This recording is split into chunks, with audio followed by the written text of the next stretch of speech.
릴레즈가 굉장히 복잡한 사상을 갖고 있지만, 그걸 에포케 취급하면 뭐 그렇게 복잡할 것도 없어요. 단지 그동안에 우리가 생각했던 이원론적인 사고를 이론론적으로 보다 보니까 이제 생소할 뿐이죠. 그래서, 지난 시간 걸 잠깐 복습하고 오늘 공부한다면, 현재는 블레지 철학의 그동안의 변화를 이제 1기, 2기, 3기로 나눠서 얘기하고 있는데, 1기는 우선 이원론적인 철학을 근간으로 한 세계가 1차 대전, 2차 세계대전을 겪으면서 그것이 철학적인 기반이 이원론인데 이것 갖고 안 되겠다. 새로운 철학적인 기반을 마련해야 된다. 뭐 이러면서 시작되었죠. 그래서 이제 그런 과정에서 뭐 포스트 모던, 이원론적인 플라톤 철학 중심의 철학사가 깨졌죠. 그렇다 그러면 이제 이론론인데 릴레주가 이제 철학사를 쭉 보다가 이론론적인 철학을 가진 사람이 이제 스피노자하고 니체를 발견했고 그렇다 그러면 그 역사를 거꾸로 거슬러 올라가 보면 없겠나 찾은 것이 이제 플라톤 시대로 올라가 보니까 서로 비슷한 중량감을 가진 그런 철학자가 에피쿠로스하고 니코레티우스라는 철학자를 발견하고 이제 거기서부터 다시 철학사를 정리해 내려오죠. 중세는 이제 뭐 이원론 시대였기 때문에 이제 없고 예, 근대 와서 스피노자, 니체를 중심으로 해서 밑에 내려가다 보니까 뭐 슈미라든지 또는 뭐 다른 철학자들 그런 사람들을 이제 발견해서 이제 이리관지 정리를 하죠. 베르그송 같은 사람들 찾고 이렇게 해서 철학사를 완성했다. 그래서 처음에 첫 번 일기라고 할 만한 전반전의 철학은 철학사 공부였고 이원론을 대체할 이론론적인 철학사를 정리하는데 시간을 보냈다. 그래서 어느 정도 이제 자신감을 얻게 됐고요. 그렇다면 이제 이 길을 넘어가게 되는데, 이제 철학사는 됐다 이거예요. 이제 이원론이 아닌 이론론이 이 시대를 구원하고 이 시대를 지탱할 만한 이제 철학이라고 하는 확신을 얻었는데, 그 다음에 약간의 이제 뭐, 하나를 하고 나면 이제 공백기라고 할까, 뭘 어떻게 될지 모를 때, 그 철학자 하나를 만나게 되죠.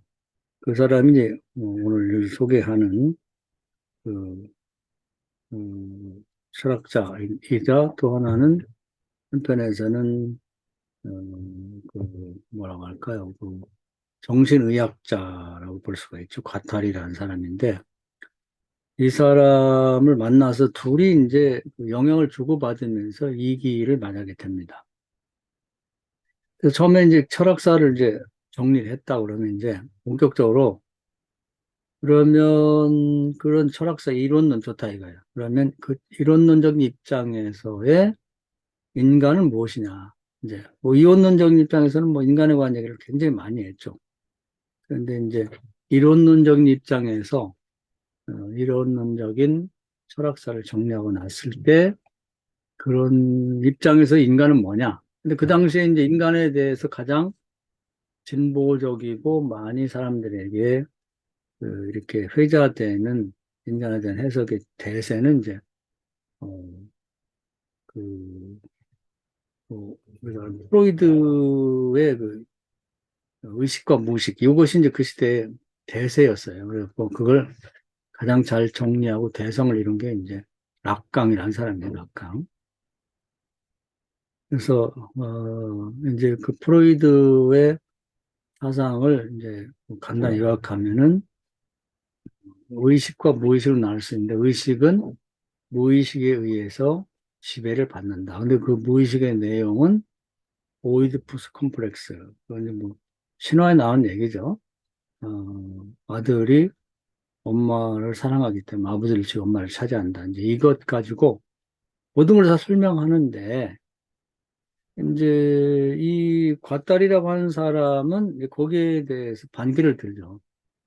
우리 의식이라는 게 과거 아들이 엄마를 좋아하고 아빠를 해치고 난 다음에 그때 그 의식을 갖고 이제 모든 무의식과 의식을 설명하기는 너무 좁다. 의식이 그 어릴 때 어, 엄마를 사랑하고 아버지를 지고 싶었다는 그것만 가지고 의식이 형성이 됐냐? 그건 아니지 않냐?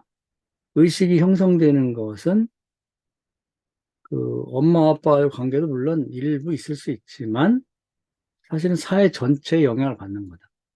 사람마다 의식이 형성이 다를 수 있는데 자기가 태어난 시대가 뭐 전쟁의 시대라든지 아니면은 또 무슨 역사 문화적으로 뭐 서양이냐 동양이냐 또 과학이 아주 발전하기 전이냐 많이 발달한 때냐 인공성이 뭐 달에 착륙하는 시대에 태어났냐 이런 모든 사회적인 것 전체에 영향을 받아서 지금의 그 사람의 의식이 형성이 되는 거지 어떻게 그런 걸 다 무시하고 아빠 엄마에 대한 뭐 이런 질투 거기서 받은 상처 뭐 이런 것들에 의해서만 우리 의식이 형성된다고 볼 수가 있겠느냐. 그건 너무 지엽적인 거고 편협한 사고다 이런 얘기를 하는 거죠. 그게 맞죠? 사람마다 의식이 다 다른데 그것은 그때 그 살고 있던 역사적 시점이나 배경이나 종교나 이런 거 다들 영향을 받아서 의식이 형성된다고 봐야 된다. 이런 얘기를 하죠. 그래서 이제, 그, 오이디푸스, 안티죠, 앙티, 프랑스말 앙티인데, 오이디푸스, 그, 프로이드의 그런 사상, 그것만도 아니다. 그걸, 반대하면서, 그, 의식이라는 것은 사회 전반에 걸친 모든 것이 무의식으로 봐야 되고, 그 무의식에 의해서 의식이 형성된다. 이렇게 봐야 된다고 주장을 하죠. 그러면서 그런 이제 틀 자체는 의식과 무의식으로 이렇게 나누는데, 이제 무의식 부분을 이제 사회 전체로 확대해서 더 나아가서 사회보다 우주 전체까지도 이제 포함시켜서, 어, 이제 그 무의식으로 보는 거죠. 그래서 의식이 형성된다고 봤는데, 그러니까 무의식을 오이디푸스 컴플렉스에서 사회 전체로 확대시켜 봤고, 그럼 의식은 뭐냐? 의식. 그 의식을 말을 바꿔요. 의식하면 뭔가 거기에 뭐 외부로부터 지시를 받고 뭐 이성적이고 이런 걸 보는데 그게 아니고 이 의식은 우리 의식이라고 하는 것이 그렇게 데카르트적인 뭐 그런 것이 아니라 또 이성적인 것이 아니라 의식은 욕망하는 기계다 이렇게 보는 것이죠. 욕망하는 기계. 그러니까 이 기계라는 말이 굉장히 낯설죠. 낯선데 그 욕망은 욕망인데 욕망하면 또 이제 뭐 우리가 뭐 과거에 욕망을 주장하던 사람들이 있기 때문에 이제 그거 혼란을 겪을 수 있기 때문에 욕망이라는 말만 쓰질 않고 거기다가 이제 기계라는 말을 덧붙였죠. 그래서 욕망은 욕망인데 가만히 있지를 않고 계속해서 뭔가를 향해서 나가기도 하고 발전하기도 하고 확산되는 그런데 기계이기 때문에 의식이 없어요. 그냥 본능적으로 가만히 있지 않고 계속 나가는 기계라는 게 마치 이제 뭐 생산을 한다든지 프로그램이 돼 있고 뭐 그러면 기계가 아무 생각 없이 계속 움직여서 뭘 만들어내는 것처럼 욕망이 기계처럼 움직인다. 살아있다는 걸 그런 식으로 표현한 것이죠. 어, 그러니까 이걸 갖다가 이제 또 조금 어려운 말이고 생소한 말이긴 한데 그동안의 의식이라고 하는 건 이제 수목, 나무로 치면 땅 위에 있는 줄기가 있고 가지가 있고 뭐 그리고 잎사귀가 있고 뭐 꽃이고 그런 뭔가 잘 정리가 된 그런 형태의 의식이었다고 봤는데 이건 리좀이라고 그래요. 그건 땅 아래 뿌리 같은 형태예요. 그러니까 어, 흑암 전혀 알 수가 없어요. 땅 속에는. 그런데 이건 제 멋대로 뭐 어떤 체계가 있어갖고 거기에 모양을 갖춰 움직이는 게 아니라 무슨 고구마 같이 감자처럼 뭐 뿌리 채소처럼 그냥 이리도 가고 저리도 가고 또 뭐 크게 거기에 뭔가 자리를 잡아서 공원풍선처럼 불어나기도 하고 또 쭉 가늘게 뻗기도 하면서 계속 가는 형태로 돼 있다. 그래서 의식이라는 것이 그렇게 그동안에 이원론에 생각하는 것처럼 이성적이고 조직적이고 체계적으로 그렇게 된 걸로 생각하지만 실제 의식을 들여다보면 그런 것이 아니라 땅속에 있는 뿌리 채소처럼 그냥 막 뒤엉켜가지고 어떤 데는 뭐 그쪽 부분이 어느 부분이 커지기도 하고 가늘기도 하고 그러면서 어떻게 수렴되기도 하고 확산되기도 하고 그냥 진행되기도 하고 멈추기도 하는 형태로 그렇게 의식이 뒤 엉켜 버무려져 있다는 거예요. 그러니까 의식과 무의식 이런 식으로 프로이드가 정리한 인간의 모습, 인간에 대한 정의를 이 욕망의 기계와 사회라고 하는 용어로 바꾼 거예요. 그렇게 본 거예요. 어, 그래서 이제 우리가 너무 의식에 대해서 의식이 살아있고 무의식이 하다면 굉장히 정리가 되어 있고 이성적이고 밝은 면만 얘기하는데 사실은 그 의식 역시도 무의식에 가깝도록 그렇게 엉켜 있는 걸 보는 거죠. 그리고 그런 의식은 다양하게 이제 밖에 내가 어느 지역에 어떻게 살고 어느 시대에 사냐에 따라서 영향을 받아서 형성되기 때문에 모든 인간이 의식이 같다고 볼 수 없는 거다. 욕망의 기계예요. 끊임없이 뭔가를 추구하고 나가는데 그것이 정리가 되어 있는 게 아니라 혼란스럽게 그냥 무질서하게 이렇게 그러나 움직이는 계속 살아있기 때문에 움직이는 기계와 같은 형태로 되어 있다. 그렇게 표현하고 있는 거죠. 그러면서 그러면 이 시대 그 무의식을 형성하는 사회에 가장 큰 대세는 뭐냐면 자본주의죠.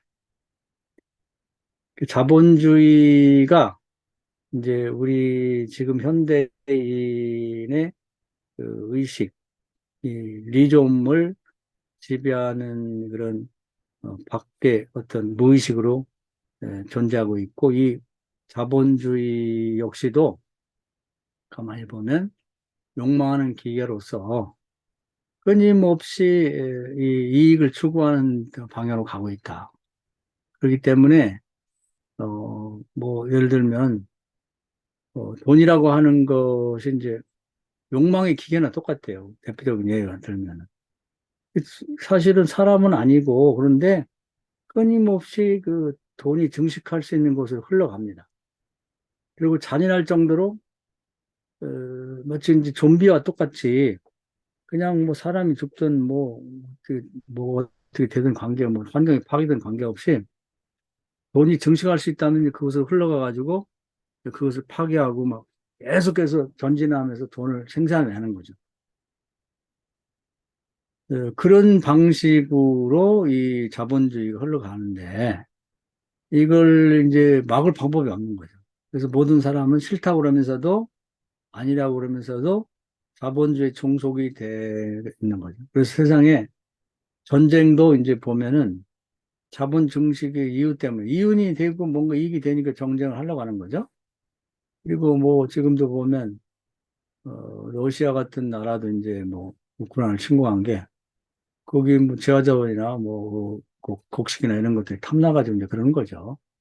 그 중국도 보면 끊임없이 지네 나라도 다 개발도 못하면서 그 땅을 욕심내죠. 러시아도 마찬가지예요. 시베리아적 같은 데는 너무 땅이 넓어서 뭐 거의 개발도 못하고 있는데도 불구하고 자꾸 옆에 나라를 침공하고 우크라이나를 침공했으면 이제 그 다음에 이제 이번에 뭐 노르웨이, 폴란드 다 하려고 마음을 먹고 있었던 거죠. 그런 것이 자본주의가 가진 이 리점이죠, 리점. 그래서 이 인간의 내부에도 리점이 지배하고 인간의 외부에도 그것이 지배를 하는 걸로 보는 거죠. 그래서 그것이 영향을 주고 받는 거예요.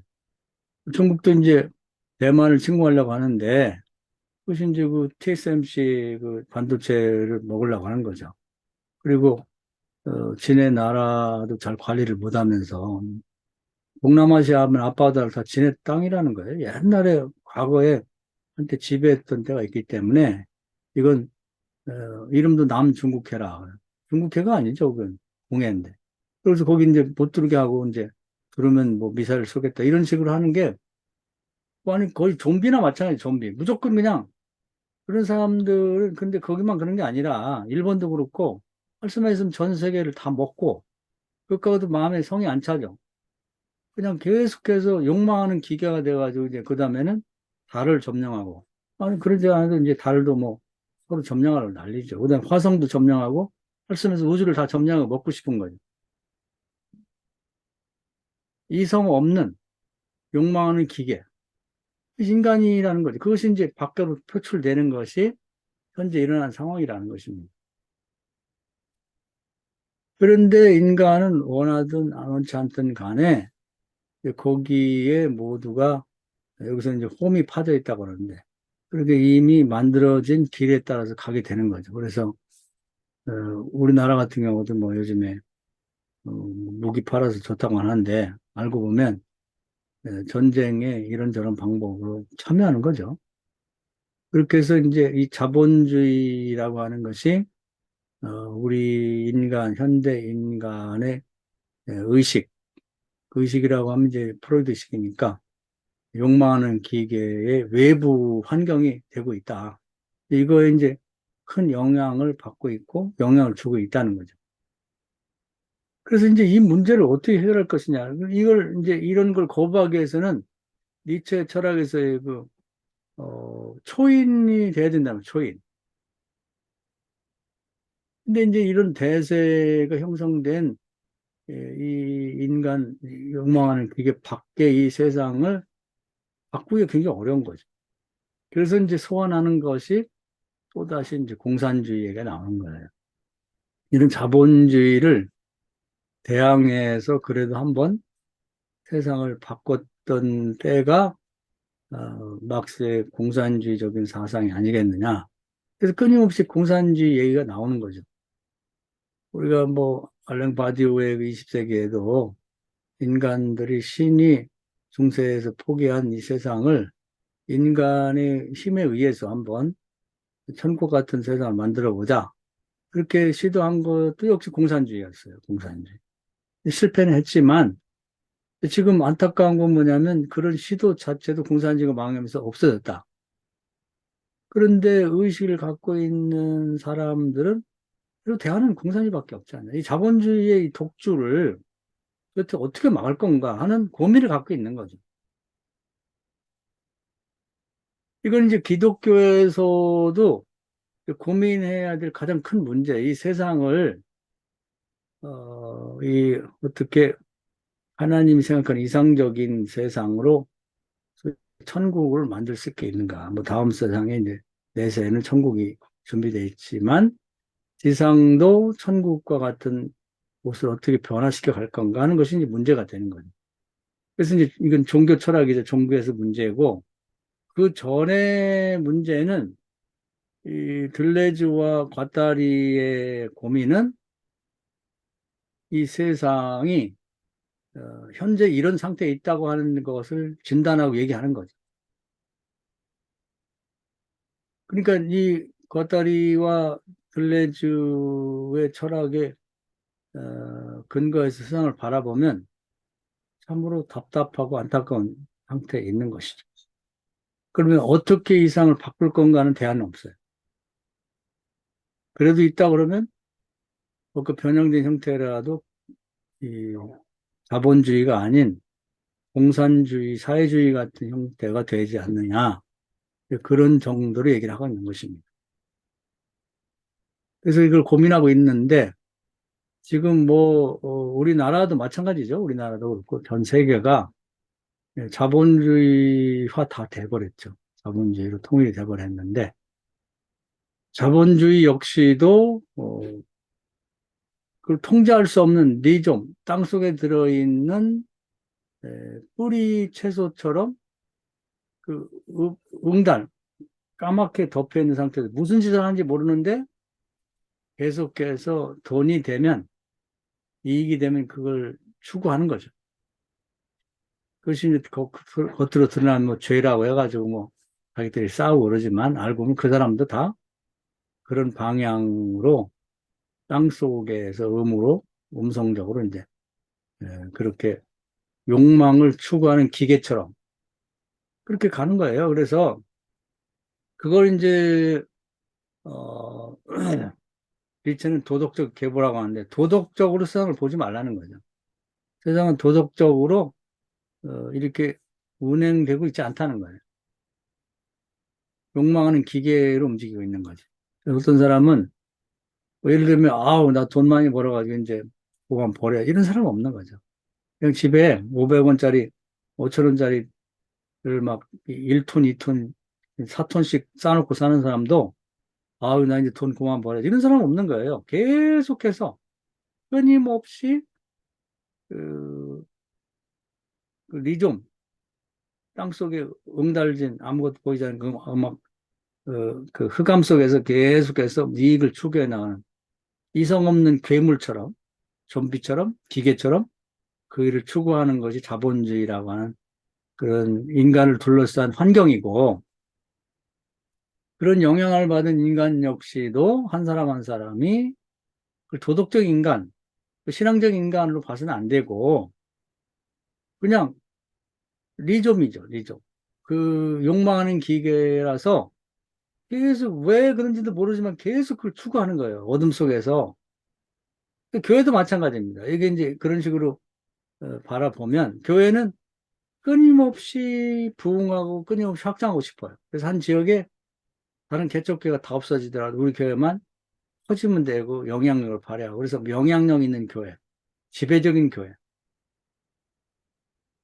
슈퍼도 마찬가지예요. 다른 슈퍼 다 없애고 이마트 같은 큰 것이 들어와서 싹 죽여버리고 다 그 지역을 하면 그럼 그걸 끝나느냐? 아니죠. 그 다음에 또 이렇게 우리 성남에도 보면 저기 시청 쪽에 그뭐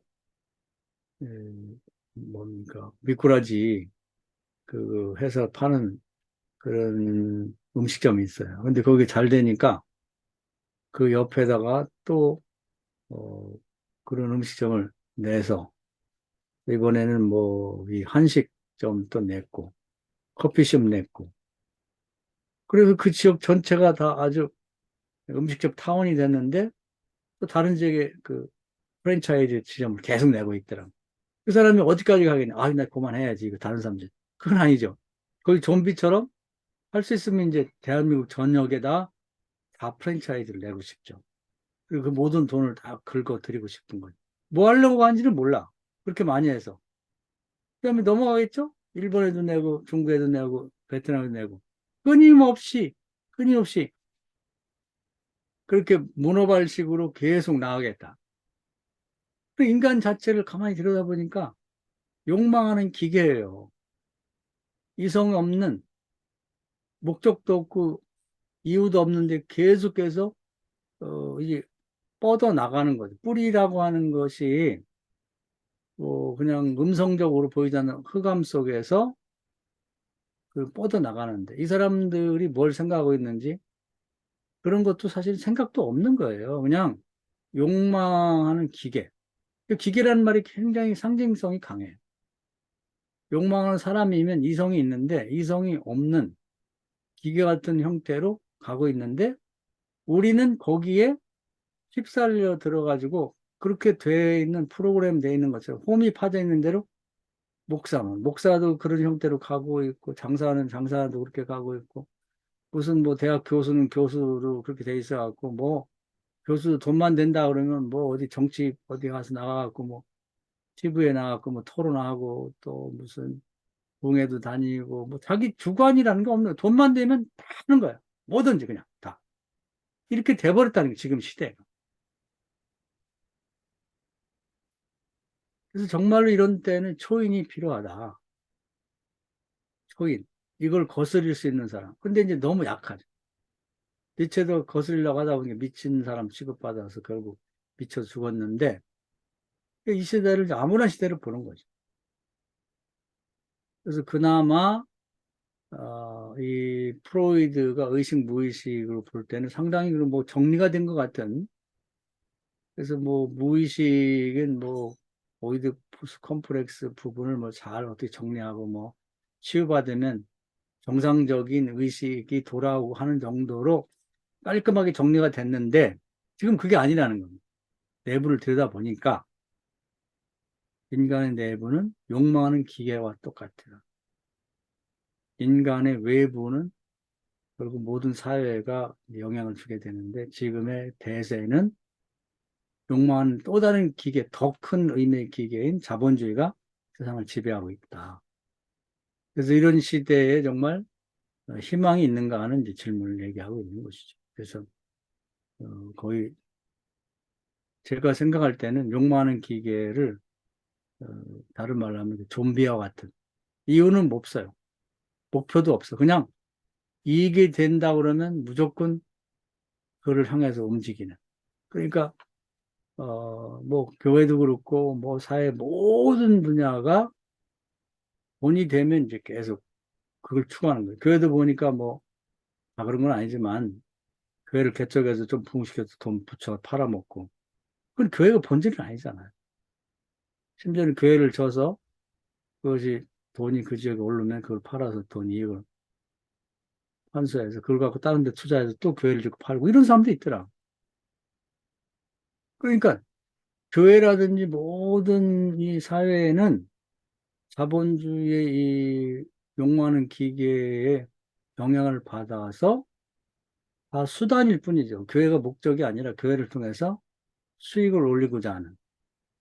그래서 뭐 교회를 이동하는 사람들을 보니까 자기 사례비가 얼마 안 되는데, 에, 뭐, 또 결산이 얼마 안 되는데 막 올려서 이렇게 보고를 해가지고 다른 사람들로 하여금 내가 사례비도 많이 받고 결산도 많이 하는 교회니까 더 큰 교회로 그걸 기반으로 점프를 한다. 뭐 이런 거죠. 그러니까 우리 지방에, 이건 뭐 지방 얘기를 해서 좀 그렇긴 한데 어떤 사람이 있는데,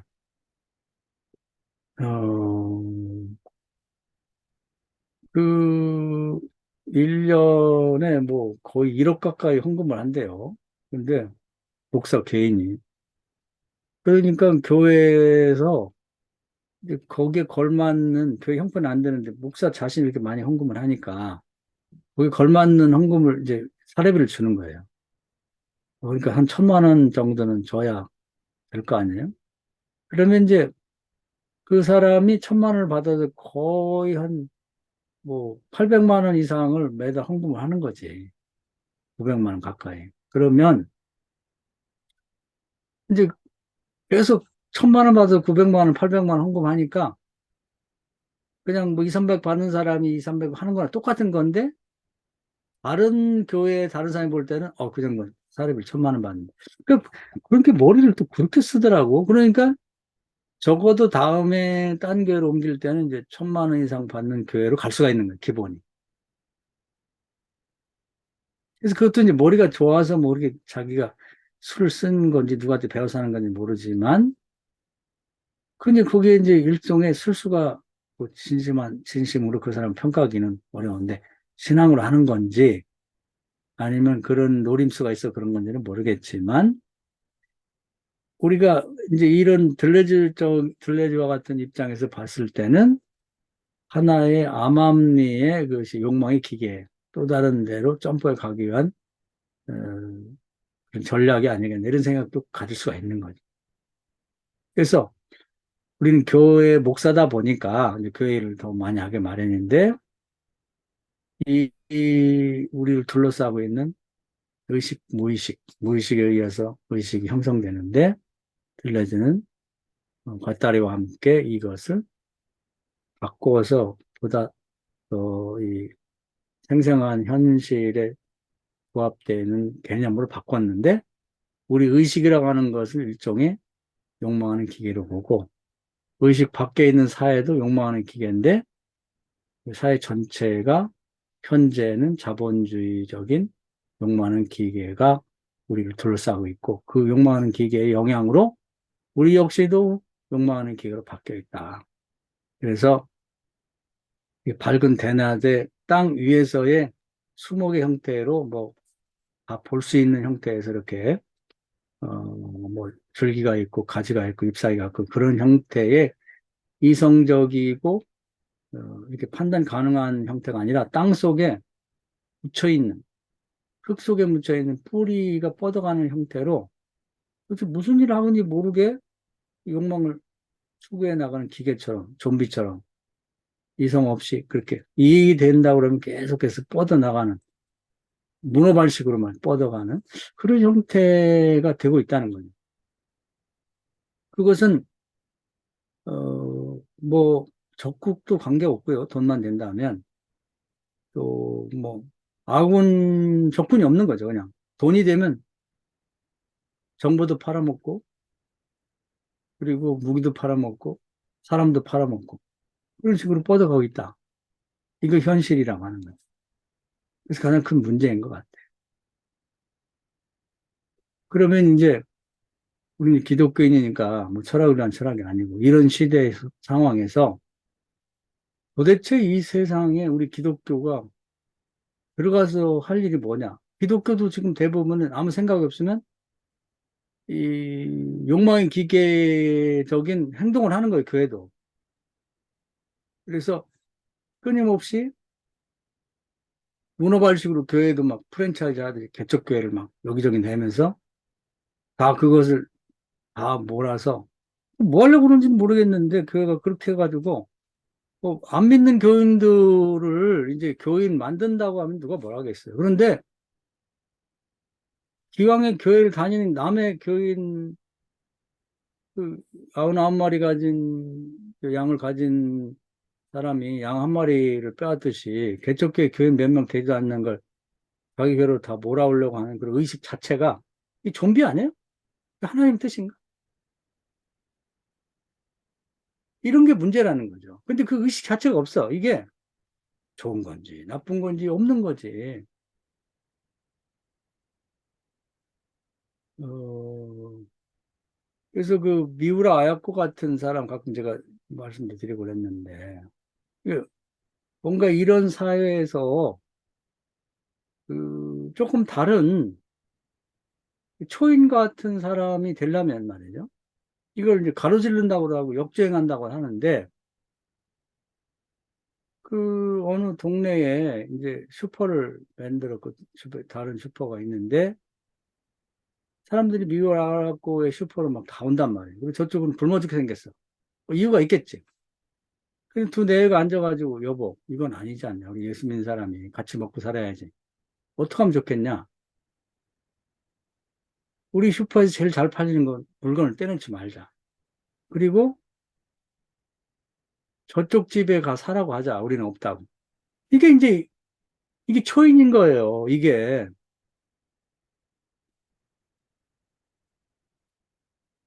과연 교회가 그럴 수 있냐는 거죠. 그래서 사람들이 이제 뭐 예를 들어서 어, 무슨 쌀을 잘 팔리고 돈이 되는데 아, 우리 집으로 사러 오면 쌀을 우리는 안 파는 거예요. 그럼 저쪽 집에 쌀을 사러 오면은 아, 우리는 쌀을 안 들여놓습니다. 쌀은 저쪽 집에 가세요. 이걸 할 수 있냐는 거죠. 이게 이제 뭐 초인이라고 하는 게 대단한 뭐 엄청난 사람이 아니라 이 자본주의의 이 좀비 같은 이익만 된다면 사람이 간이라도 빼서 팔아먹는 이 못된 이런 욕망의 기계에 이성도 없고 아무것도 없이 그냥 이익만 되면 뭔지도 하는 이런 무의식인 사회의 영향을 받은 그런 자본주의 영향을 받은 교회가 그 안에서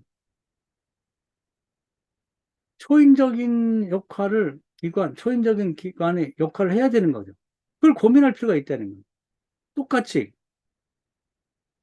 다른 슈퍼 다 죽이고 이마트 세워갖고 그래 다 이 지역 사람 다 돈을 다 긁어먹고 그렇게 모아서 뭐 하려고 또 다른 데 가서 또 지역에 다 망하게 만들고 거기에 또 이마트를 세워서 다 긁어먹겠다. 그 무슨 목적이 있냐는 거예요. 무슨 의미가 있냐는 거예요. 뭐 하려고 그러냐는 거예요. 그 얼마나 버는지도 몰라.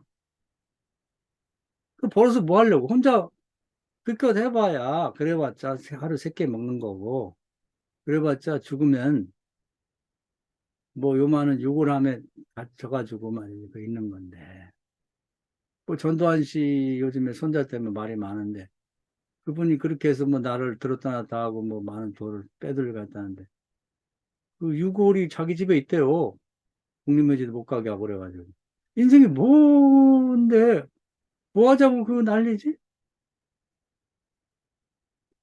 그래서 우리가 교인이라고 그러면은 뭔가 거룩하다는 거 말로는 뭐 거룩하고 뭐 교회가 뭐가 거룩한 거예요? 미워라 알 것 같이 생각하고 행동하는 게 그런 게 거룩한 거 아닌가요? 뭔가 그게 초인이 아니냐, 이런 얘기. 그- 이런 자본주의 같은 이 세상이 우리를 둘러싸고 우리 의식을 그렇게 괴물로 만드는 이런 세상에 교인만은 모든 그 있는 자기 시간과 장소, 거주지에서 세상의 자본주의적인 괴물, 이 욕망의 기계가 지배하는 세상에서 거기에 물들지 않고 거기와 다르게 행동하고 생각하고 말하고 하는 굉장한 게 아니라 스포를 한다면 유라할 것 같은 생각을 갖고 한 하나의 물품이라도 양보하고 그 사람이 벌어먹게 만들어야겠다는 그 의식을 키워주는 게 거룩함이 아니냐. 다른 것이 아니냐. 자본주의 이 욕망의 기계와 다르게 살아가도록 하는 게 아니냐면 교회가 무슨 의미가 있냐. 그러니까 교회가 거룩이라는 구별인데 구별될 게 아무것도 없는 거예요. 교회 자체의 정책도 그렇고 교인의 삶도 그렇고 목사도 그렇고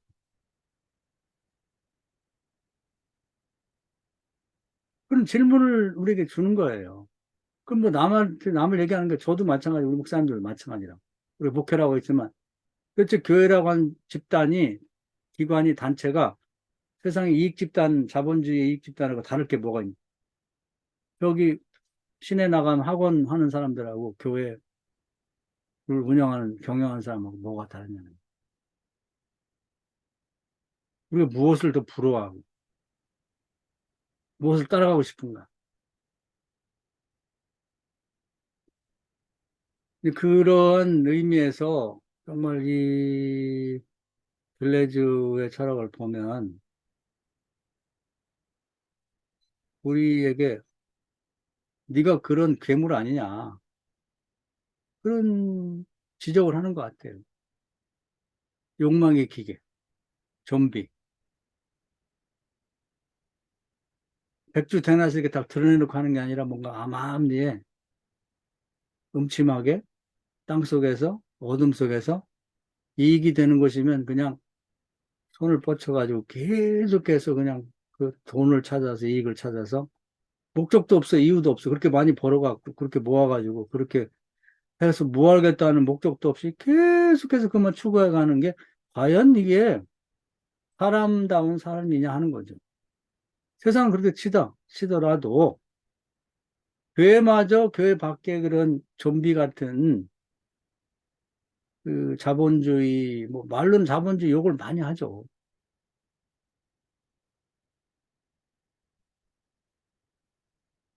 이익이 되면 모든 짓은 다 하는 그런 그 자본주의가 우리를 둘러싸고 그 있는데 교회는 그러면 거기하고 다르냐?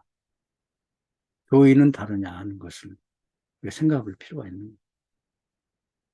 그런 점에서 굉장히 심각한 것을 우리에게 질문을 던지고 있는 것 같아요. 그래서 들레즈 철학이 이 시대를 정확하게 짚어주고 있고, 그렇다고 그러면 이제 이러한 시대에서 이런 시대를 거슬리고 역주행하며 가로지르면서 교회가 앞으로 어떤 교회가 돼야 되는지, 또 우리가 어떤 교회를 존중하고 본받아야 되는지. 근데 우리는 이 철학의 입장에서 보면 가장 자본주의의 그 맹목적인 좀비 같은 욕망의 기계같이 활동하는 그런 교회들을 본받으려고 하고 그런 교회들이 자랑스럽게 생각하고 그런 교회들이 에, 모범이 되는 교회로 추앙받고 있다. 이건 비극이죠.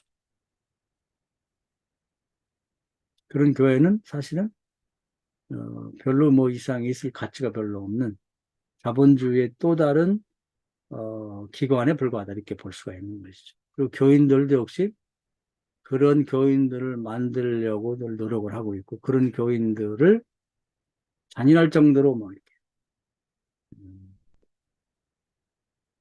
무슨 짓을 해서야 하는지 돈을 많이 벌고 사업을 확장하고 그런 사람들 축켜 세우고 그런 사람들이 나와서 간증을 하고 왜 좋은지도 모르고 이렇게 하는 경우가 종종 있는 것이죠. 그래서 우리가 어떻게 이런 시대를 거슬러서 정말 제대로 된 이 시대의 역행하는 그런 이제 신앙인을 만들고 교회가 될 건가 하는 걸 고민을 던지고 있습니다. 자, 그래서 이제 이 부분을 읽으면서 마음이 많이 무거웠습니다. 뭐 여러분도 그렇겠죠. 자, 여기까지 강의를 하겠습니다. 자, 뭐,